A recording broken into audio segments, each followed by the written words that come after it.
المشاهدون الأكارم، سعدتم أوقاتنا أينما كنتم بكل خير. نشرة الأخبار نقدمها لكم من تلفزيون دولة إريتريا، نستهلها كالعادة بأهم ما جاء فيها.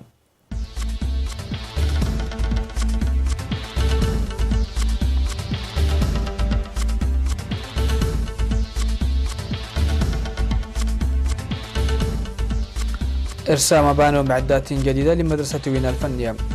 سيمينار للجنة التأهيل الاجتماعي في بارنتو. دعوة لحل التأخير بخصوص منح تراخيص قيادة السيارات. حركة الجهاد الإسلامي تطلق صواريخ إضافية على إسرائيل من غزة. طرفا النزاع في ليبيا يقدمان مسودة اتفاق لوقف إطلاق النار. واحتجاجات تشيليا تمتد من الشوارع إلى مهرجان الموسيقى الدولي.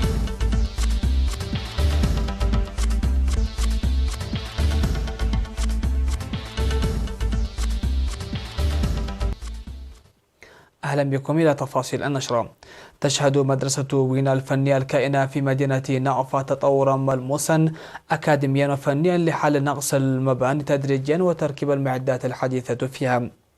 وقال مدير المدرسة الأستاذ قالآب زرو بأن أعمال البناء جارية إضافة للمباني المشيدة على مراحل سابقا لورش التدريب المهني ومساكن الطلاب والمعلمين والفصول الدراسية ومكتب المعلمين والمرافق العامة. وسيتم قريبا إرساء معدات جديدة ومكتبة رقمية تعمل بالواي فاي والذي سيساهم في تطور المدرسة. وأكد الطلاب بأن أعمال تطوير المدرسة يسهم لتقوية الكفاءة التعليمية. تأسست مدرسة وينا الفنية الداخلية في الأراضي المحررة عام 1985 وتقدم التعليم هذه السنة ل 341 طالب بينهم 117 طالبا.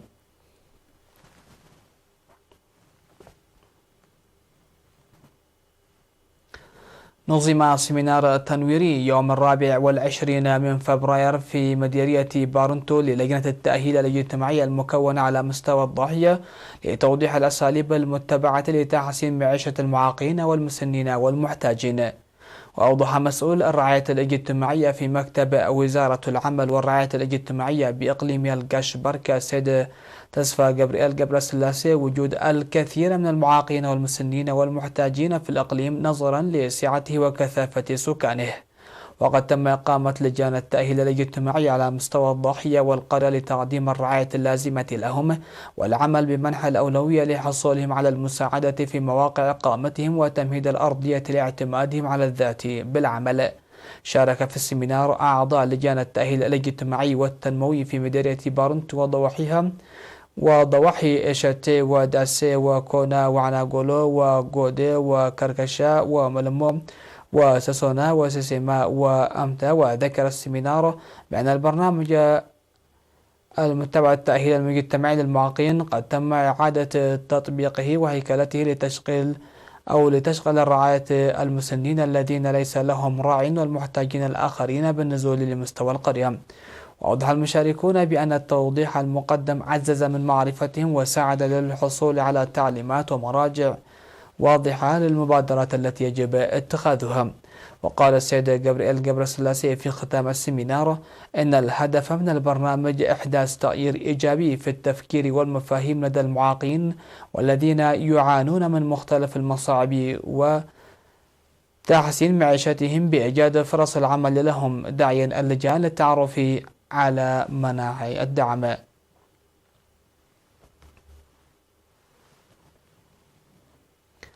أوضح متدربو قيادة السيارات في إقليم عنسبة أن امتحانات قيادة السيارات التي تجري مرة واحدة في السنة تعرضهم للخسائر المالية وهدر الوقت. وقال المتدربون الذين أمضوا 9 أشهر أن تأخير الامتحان أعاق متابعة التدريب جيدا، منادين الجهات المختصة لإقامة الامتحانات بصورة دائمة في الإقليم أو إجرائه مرتين وأكثر في السنة. وذكر المدربون ومدارس تدريب قيادة السيارات أن مطالب المتدربين تحتاج لحل سريع، داعين لتفعيل برنامج التدريب المقدم عبر وزارة المواصلات والاتصالات لأهميته. وأفاد مسؤول مكتب النقل البري في إقليم عنسبة سيد تخلي هبتة ميكائيل أن المطالب المقدمة من المتدربين ليست مشكلة إقليم عنسبة وحده، ويبحثونها باستمرار مع وزارة المواصلات والاتصالات ويتوقعون حلها قريبا. وتوجد في إقليم عنسبة 8 مدارس لتدريب قيادة السيارات من الدرجة الثانية وحتى الرابعة، وتعمل في الإجراءات لتقديم الخدمات.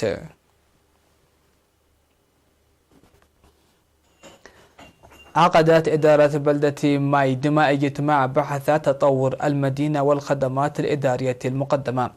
وأوضح مدير البلدة سيد محري الأزار في الاجتماع الذي شارك فيه ممثلي السكان وأعضاء الإدارة تنفيذ أعمال العام الماضي لبناء السد وصيانة الآبار لضمان مصادر المياه وصيانة الشوارع، وأن إيرادات البلدة زادت بنسبة 11% مقارنة مع العام السابق.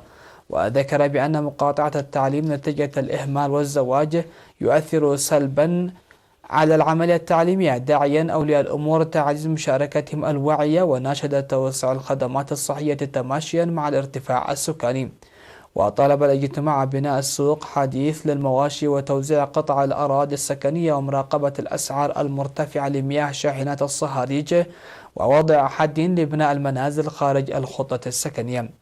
وقال مدير مديرية عرزة السيد رسوم كفل مريم بعد الإجابة على أسئلة واستفسارات الحضور إن برامج موسعة لحماية التربة وحفظ المياه قد وضعت للتنفيذ حسيسا، مشيرا إلى تمرير تعليمات عمل لاتخاذ الإجراءات ضد مشيدي المنازل خارج إطار القانون.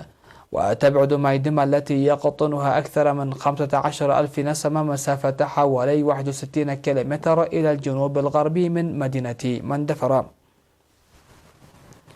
أقام سكان مديرية فروحة في الغداء يوم 23 من فبراير لأعضاء قوات الدفاع وشركة بالدهول للإنشاءات العاملين في بناء طريق دمحنا فرو.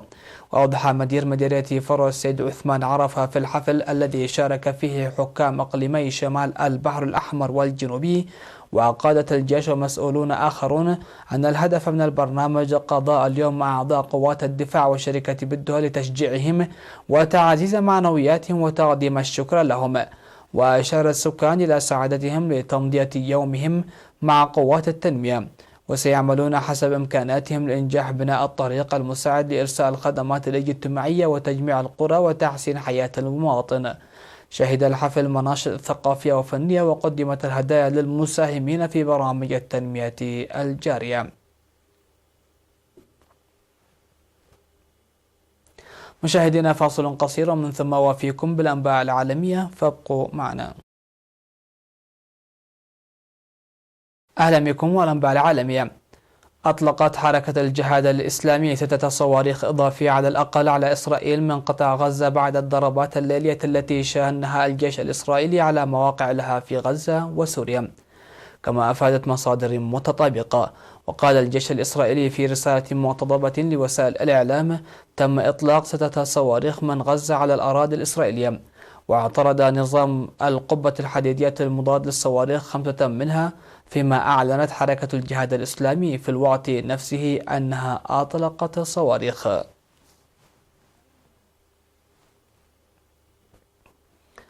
قدم طرفا النزاع الليبي مسودة اتفاق لوقف إطلاق النار تنص على أن تشرف الأمم المتحدة على عودة المدنيين الذين نزحوا جراء القتال وفق ما أعلنت المنظمة الدولية بعد جولة ثانية من المحادثات العسكرية غير المباشرة التي جرت في جنيف بين حكومة الوفاق الوطني الليبية وقوات المشير خليفة حفتر التي تتخذ من شرق ليبيا معقلا.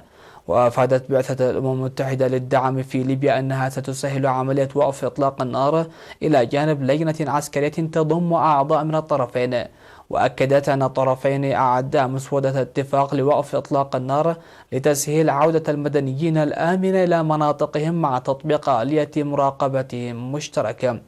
وتهدف المحادثات التي تجري برعاية موفد الأمم المتحدة لليبيا غسان سلامة للتوصل إلى وقف دائم للقتال الذي أسفر عن مقتل أكثر من 1000 شخص ونزوح نحو 140 ألفا منذ أبريل الماضي بحسب الأمم المتحدة. اشتبك الآلاف من المتظاهرين الغاضبين من تردي الأوضاع الاجتماعية والاقتصادية في تشيلي مع الشرطة تزامنا مع افتتاح أكبر مهرجان موسيقي دولي في المنطقة. وأغلقت الشرطة مدخل الحديقة حيث يقام المهرجان في فينا ديل مار، وهي منطقة ساحلية تقع على بعد حوالي 120 كيلومترا غرب العاصمة سانتياغو. وأطلقت الشرطة قنابل الغاز المسيل للدموع واستخدمت خراطيم المياه في محاولة لتفريق المحتجين. وهاجم المتظاهرون المتاجر القريبة من المهرجان وأحرقوا 7 سيارات على الأقل، كما هاجموا فندق أوغينز الشهير حيث يقيم العديد من فناني المهرجانات عادة.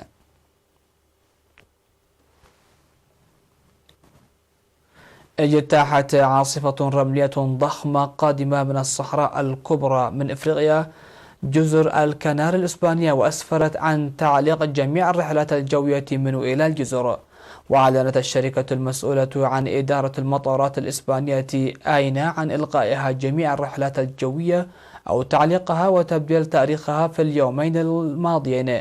وقالت آينا إن حوالي 822 رحلة تأثرت بسبب سوء الأحوال الجوية بعد أن غطت الرمال الحمراء سماء الجزر وتسببت في انعدام الرؤية.